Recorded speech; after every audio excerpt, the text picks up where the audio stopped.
বিশ্ববিদ্যালয়ৰ আমাৰ যিটো গোসাইগাঁৱৰ চৌহদ আছে, ইয়াত দুটা আমাৰ কেন্দ্ৰ আছে। এটা আছে আমাৰ কৃষি গৱেষণা কেন্দ্ৰ আৰু এটা আছে কৃষি বিজ্ঞান কেন্দ্ৰ। এই দুইটা অনুষ্ঠান থকা আমি চৌহদত আজি উপস্থিত হৈ এখন আমি সভা অনুষ্ঠিত কৰিলোঁ। সভাখন আছিলে আমাৰ চেৰিমনিয়েল seed and planting material distribution.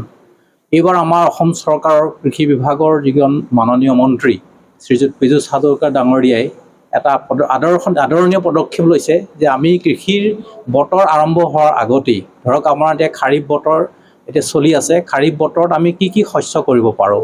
এতিয়া আমাৰ ধান চলি আছে, ধানৰ লগতে এতিয়া আমাৰ মগুমাহ বা অৰহৰ বা আমি ব্লেক গ্ৰাম যিটো মাটিমাহ, এইবিলাকৰ খেতি এতিয়া আমি আৰম্ভ কৰিম আগষ্টৰ 15 তাৰিখৰ পাছৰ পৰা।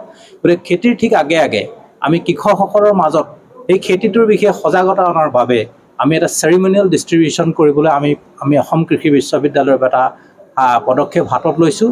তেখেতৰ আহ্বানৰ প্ৰতি সঁহাৰি জনাই আৰু সেই সুযোগতে আমি আজি এই চৌহদত আমাৰ এই গোসাইগাঁৱৰ যিটো তেলিপাৰা চৌহদত আমি সমবেত হৈ আমি এটা চেৰিমনিয়েল চিড ডিষ্ট্ৰিবিউশ্যন কৰিলোঁ। প্ৰায় 100 গৰাকী কৃষকক আমি 2 বিঘা মাটিত খেতি কৰিব পৰাকৈ 6 কেজিকৈ আমি ব্লেক গ্ৰামৰ চিড দিলোঁ তাৰ মাটিমাহৰ খেতিৰ কাৰণে।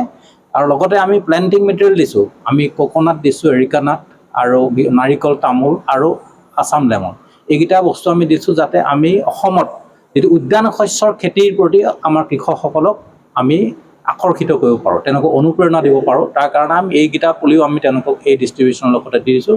আৰু আশা কৰিছোঁ যে এই অনুষ্ঠানৰ যিটো আমি পদক্ষেপ হাতত লৈছোঁ তাৰ দ্বাৰা আমাৰ কৃষকসকল যথেষ্ট উপকৃত হ'ব।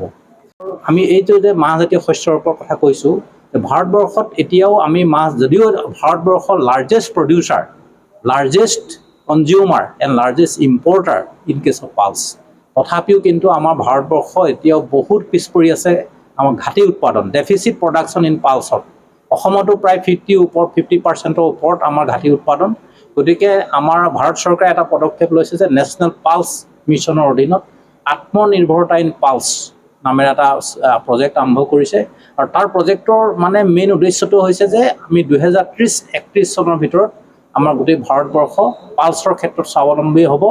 প্ৰায় 350 লাখ মেট্ৰিক টন আমাৰ পালছ প্ৰডিউচ হ'ব।